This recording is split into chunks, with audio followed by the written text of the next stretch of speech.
I don't know if we're always better together, but I do know that we are never better on our own, isolated and alone, cut off from community and cut off from each other.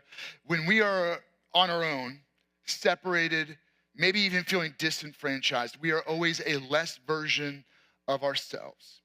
Even if you don't always feel like you're better when you're together, maybe as a family or with your neighbors or community, or maybe sometimes there's some tension in the workplace or with a particular individual.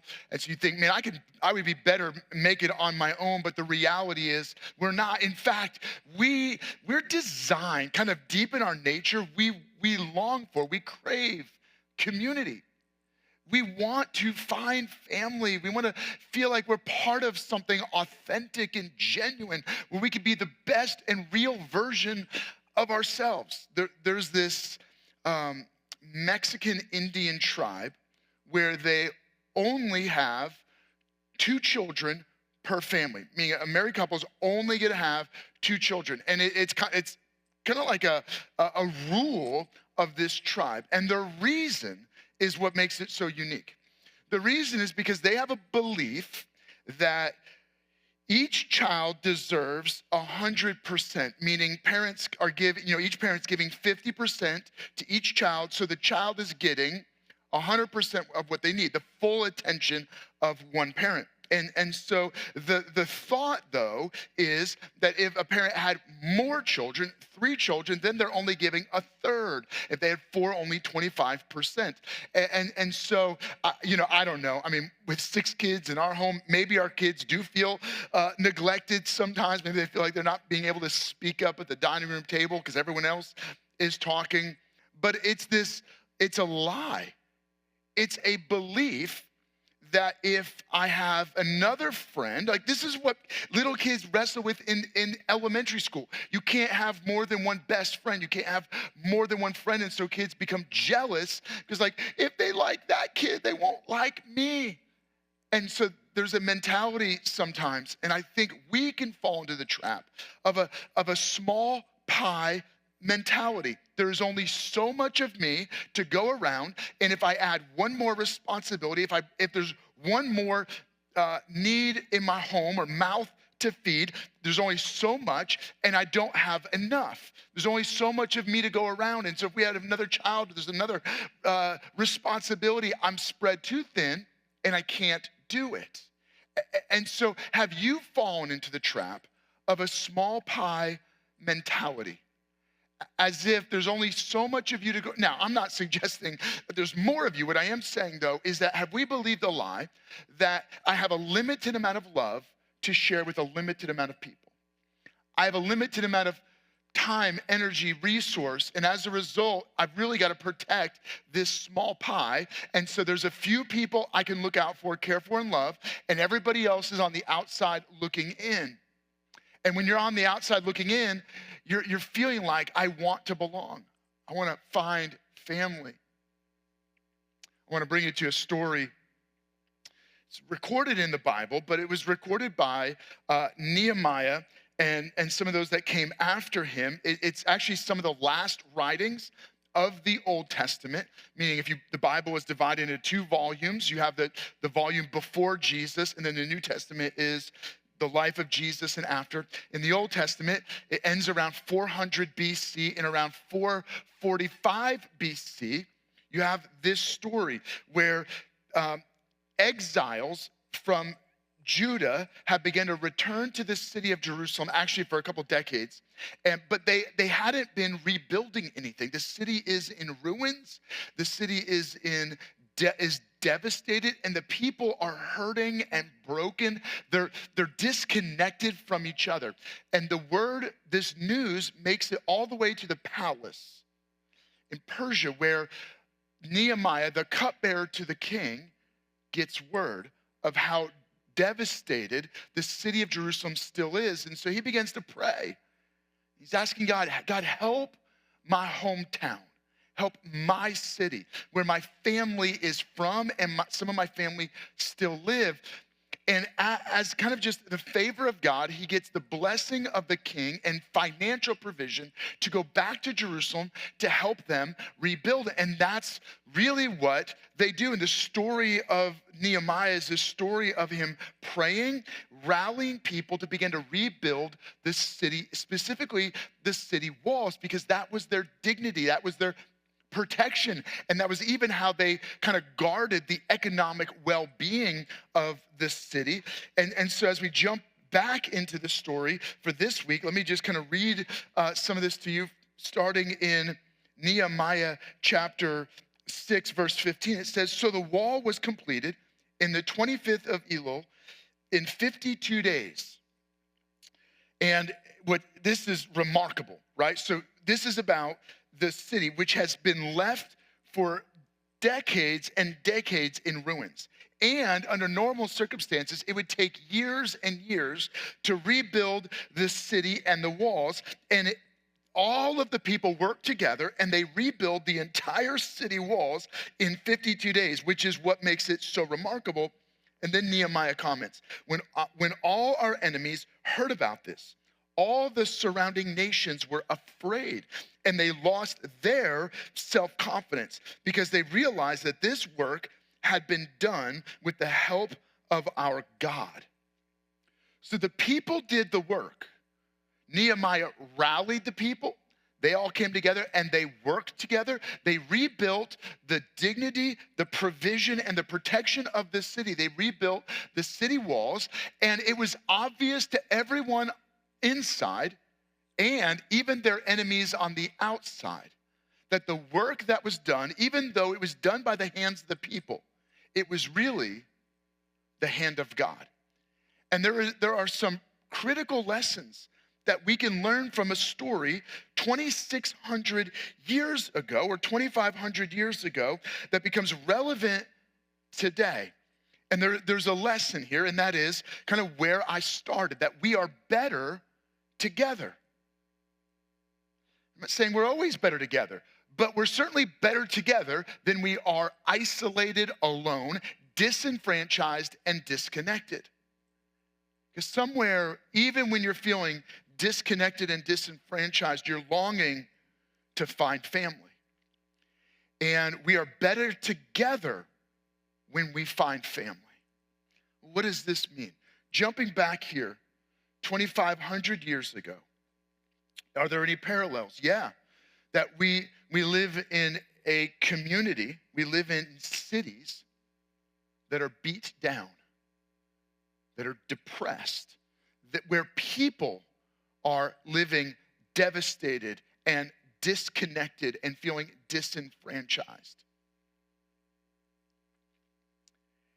When all too often on the news, we get stories of people who are separated and people who fall into despair because they don't have friends. They don't have family. I mean, right now on the news, we're seeing the stories coming out of the Asheville, North Carolina area of how critical it is to have someone, others stepping in to come to the rescue. And again, not trying to take advantage of a news story, but I just think it's so critical and so pivotal of what it means for people to come together as community, where your community becomes your family. And what I would say is this: why are we so disconnected, so torn apart? And I would say this, the reason is that you and I, we're part of that. We're part of the tearing, part of the disconnecting. We're isolated because we're separated first from God. We were designed to be in relationship with God. But you and I, we turn our back on God. We disregard God. Now, I'm not pointing the finger at you. I'm saying me too, right? Like all of us have this hardwiring that sabotages our relationship with God, which leaves us feeling disconnected, separated from relationship with God, from heaven. And when you and I are disconnected from God because we've sabotaged that relationship in what Jesus and other authors of the Bible refer to as sin. Sin isn't something you do. Sin is this deep sabotaging force inside of every one of us that rejects relationship with God. And when we're separated from relationship with God, we do the very things that hurt us and hurt others. We sabotage ourselves. We break relationship with each other, and it leads to a forever far from God. That's sin. And it leads to an eternal death sentence. So not only are we cut off from God, but we break relationship. We sabotage the very families we should be loving and we want to love. Why is it that we do the very things that we know will hurt us and hurt others? Sin. So we're disconnected from God, disconnected from each other, and it leads to a forever in ruin, forever in eternal judgment, disconnected from God and the people we love. And so what's the answer? Well, I want to jump in right there and say, here's the answer. God refused to go into eternity without you. God stepped in. He came to the rescue. He saw that you and I were going to be disconnected from him and from each other. And so God chose to intervene in our relationship. Even though we had rejected him, God pursued us. Even though we disregarded God, God regarded you with so much love that he pursued you by becoming one of us. Jesus Christ came from heaven to earth, became a man, fully man, to become the sacrifice, the payment for sin. We face an eternal death sentence. So Jesus, when he hung on the cross, he was absorbing our collective death sentence. He died in your place. He took on your shame, your guilt, and your eternal death sentence. So that anyone who believes in Jesus by faith is forgiven. Jesus didn't just die in our place. He supernaturally, miraculously, and physically rose from the dead. And in his resurrection, he triumphs over eternal death, hell. He triumphs over physical death, and he triumphs over sin. So that when you and I believe in Jesus, we are not only forgiven, but we're rescued from eternal destruction. We're given new and forever life, and then we're united in relationship with Jesus.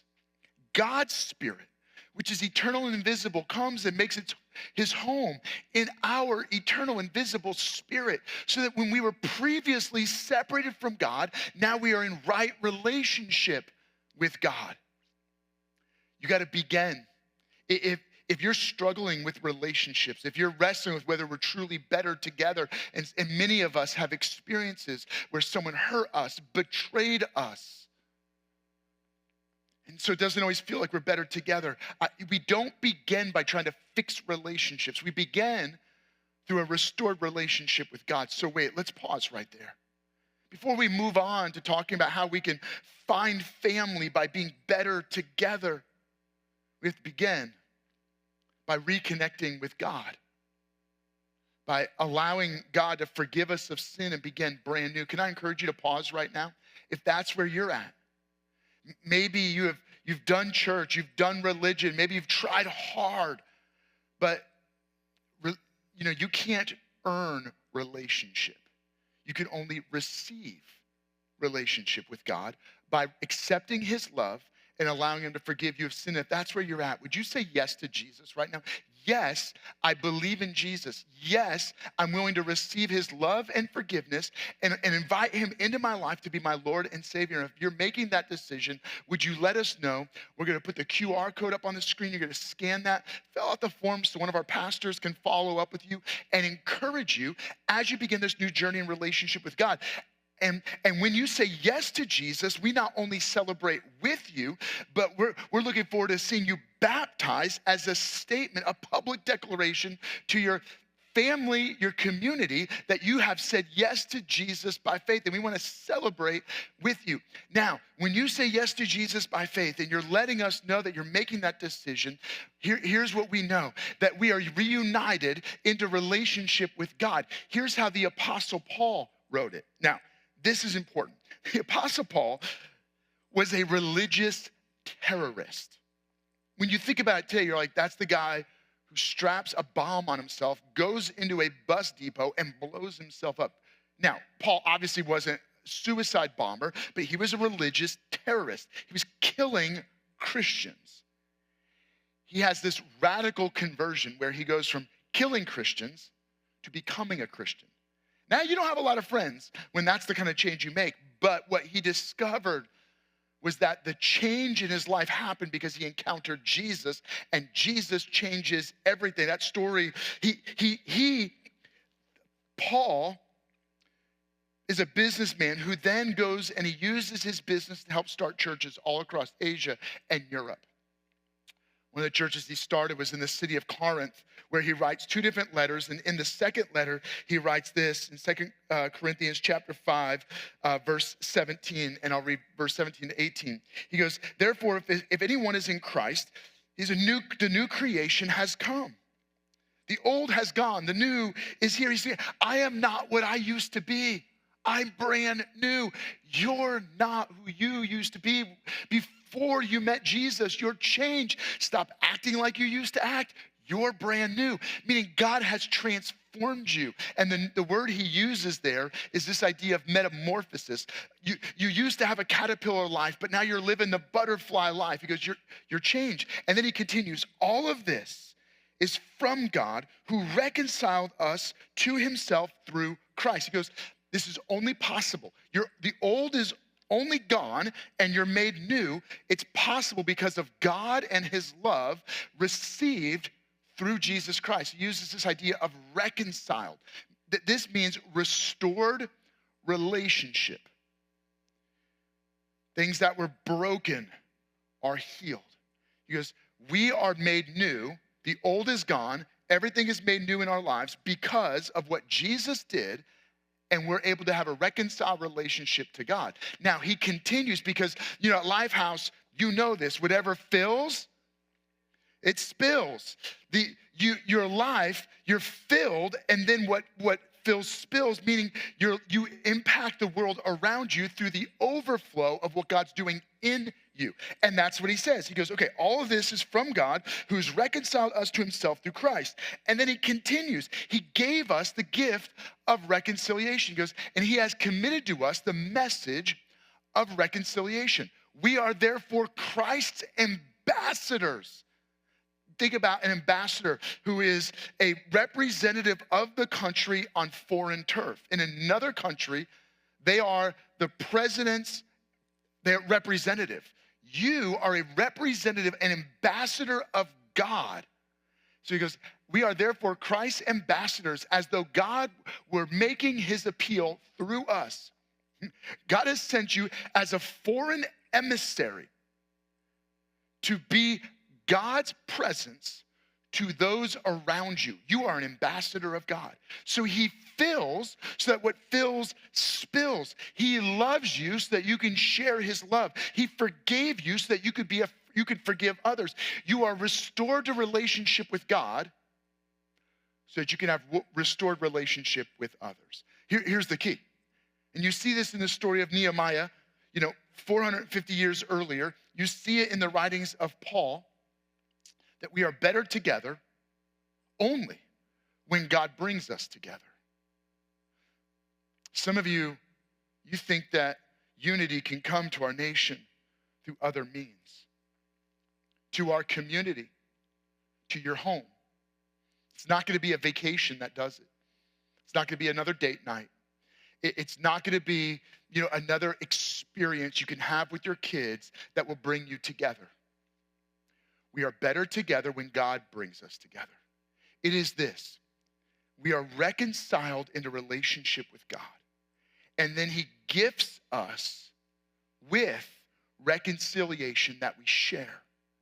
You've been made new through Jesus. As a result of being made new, you are transformed into an ambassador of the kingdom of heaven. You represent King Jesus so that now you are on mission to share God's love, his forgiveness, his reconciliation. And God is making an appeal to the rest of the world through you. You are invited into the family of God. In fact, that's what Paul writes when he's writing a letter to the church in Ephesus that he helped start. In the letter to the Ephesians, chapter 2, verse 19, he says, Look, all of us together, we are citizens along with all of God's holy people. We are members of God's family. When you believe in Jesus, you find family. And it's not a small pie mentality, meaning if we add one more into the family of God, God's love is not diminished. That's the miracle of the story.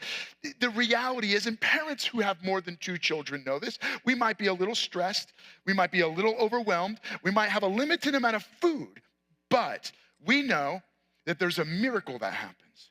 Joy is multiplied with the more people you share it with. A joke is funnier the more people that are in the room. Joys are multiplied, and sorrows are divided. The burden feels a little less heavy the more people you have to share it with, right? You know the saying, many hands make light work. Love multiplies the more you share it. Parents don't have a diminishing supply of love. They have an abounding supply of love found in Christ. Without Jesus, if you're trying to do it in your own strength, it isn't going to take 4 kids to wear you out. It'll take 1. It'll take 1 spouse to make you feel like you've got nothing left. If you're trying to do it in your own strength. But if your source is God's love, if you're in right relationship with God, you've been gifted with the responsibility of reconciliation, and you begin to see relationships healed, joy multiplied, love spread and shared. So you can give 100% of yourself to one child and to another child. See, here's the thing. We are part of the family of God, and our doors are open wide. We want to say to anyone and everyone, welcome home. And there's more than enough of God's love to go around in a city that desperately needs love to spill out of the doors of every church. We have a source found in God's love. For a community that desperately needs to see forgiveness bring healing to gang violence and violence in our streets, we know that forgiveness is sourced from Jesus through us, the church, into the community. For a community with broken homes, a growing number of kids living in unstable family situations, often exacerbated by the addiction crisis. We need to remind the church that our doors are open wide. Every family in our church has the opportunity to open their doors and provide care to the surrounding community because others need to find family. Now I want to jump back in the story and offer a few more principles for you, because there's some other key things that jump out of this. So we're only better together when God brings us together. And then here's the story, going back to Nehemiah chapter 3. It says this, Eliashib, the high priest, and his fellow priests went to work and rebuilt the sheep gate. They dedicated it and set its doors in place, building as far as the Tower of the 100, which they dedicated as far as the Tower of Hananel. The men of Jericho built the adjoining section. Zachar, son of Imri, built next to them. The fish gate, I know, some of you are zoning out. You're like, what is he reading? The fish gate was rebuilt by the sons of Hassenaah. They laid its beams and put its doors and bolts and bars in place. Now, the chapter actually continues. This family built this, and this group of people built this section, and it goes through an entire chapter of all the things they were building. There's a reason why this matters. Jump ahead to verse 17. Next to him, the repairs were made by the Levites under Rehum, son of Bani. Beside him, Hashabaniah, ruler of half of the district of Keilah, carried out the repairs of his district. Okay, what's going on? Why did Nehemiah take the time to provide this whole list of all these people that are working and rebuilding? Here's why. Because the lesson is that we are better together when we work together. You find family when you begin to work together. Meaning we share a common mission, a common purpose. We're not just hanging out together. We're working together. That's right. God has put you on earth to come together, to find family, and then we work together. There is a mission at hand. There are homes that need to be rebuilt. physically right now. We have the results of Hurricane Helene, right? And devastated homes. And people are traveling from across the nation. People are sending resources. We partner with Convoy of Hope, who are sending relief help to that area and sending volunteers. I know people in our church who have already responded to those areas. Why? Because we find family and then we work together. We work together in our own community, serving together. That's right. Here's the deal. One family working alongside another family to rebuild the city. See, cities, neighborhoods don't just get rebuilt on their own. It actually takes people doing the work together to restore and rebuild and reconcile. You want to know how the violence in our city streets is diminished? When people show up, get on the streets, put foot traffic in, begin to pray over the community, begin to walk the community, begin to be present, pushing back the darkness of violence and despair. See, we have to work together. Can I challenge you? You are a necessary part of the family of God. I say this in my home.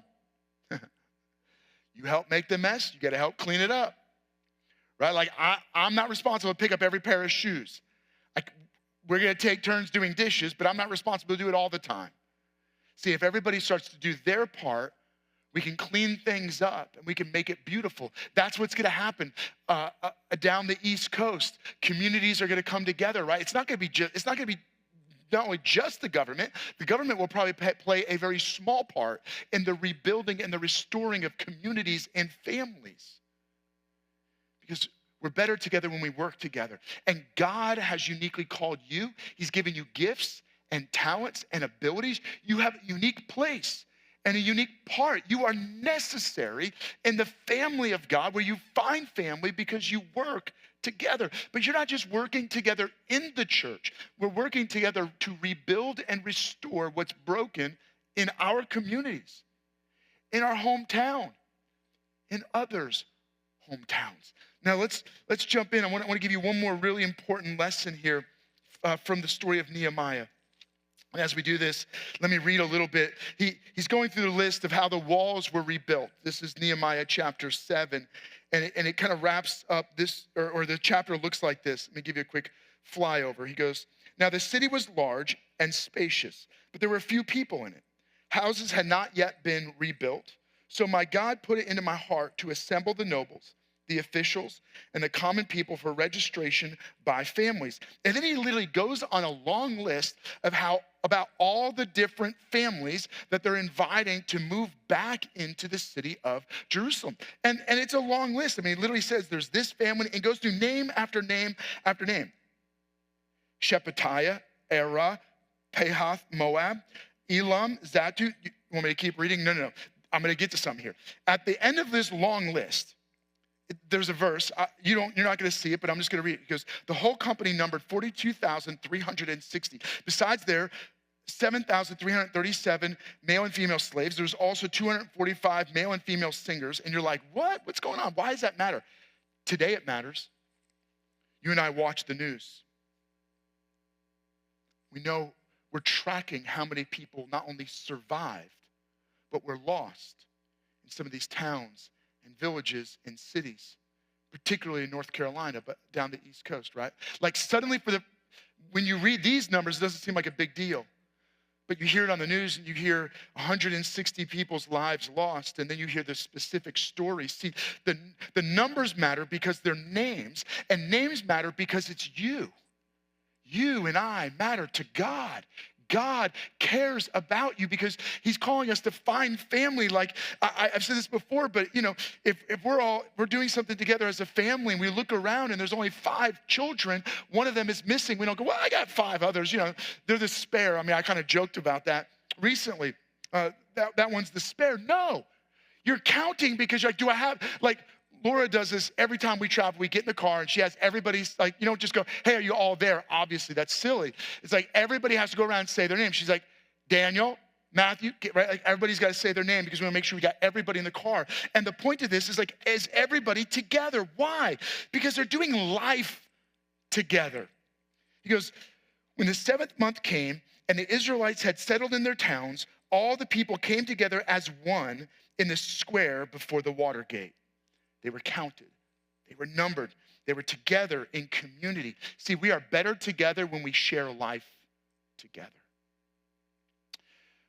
You give what you've received. You give what you've been given. You've been given love. You share love. You've been invited into family. You help others find family. We're called to share life together. That means we work together. We serve together. That means we care for each other. That means we work through conflict together. Look, where do you find most conflict? Maybe some of you would say, man, I've been hurt by the church. You've been hurt more in your own home. And I'm not saying that lightly or callously.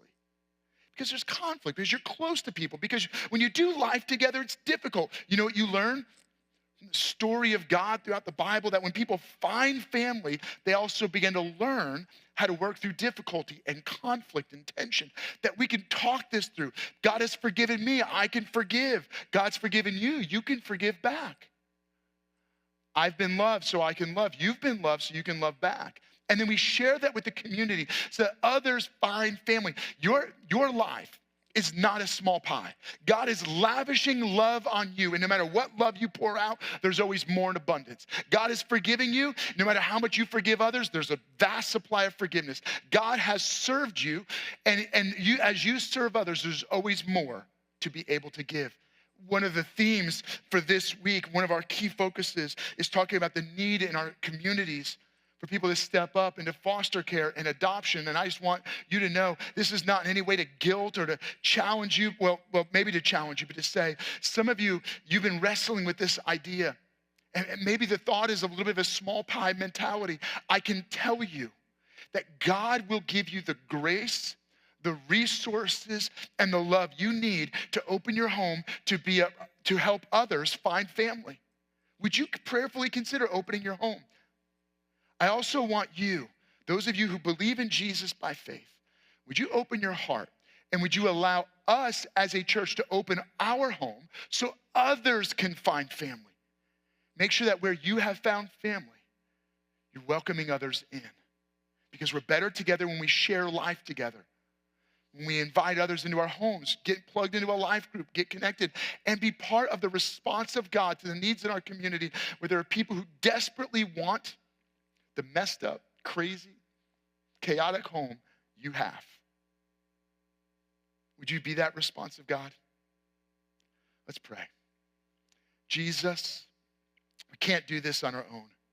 We're not really better even together on our own. But when you bring us together, Jesus, when you are the common unity that creates community, God, you help us to find family, to be better together because of you. And then we begin to work together and we share life together. I know that there are people hearing this who they're craving that. And all it takes is that courageous step to say, yeah, I'm willing to get connected. I'm willing to plug into a life group. I'm willing to get involved in an area of serving. I'm willing to say yes to opening my home so others can find family. Jesus, would you give us that kind of courage? In your precious name, amen.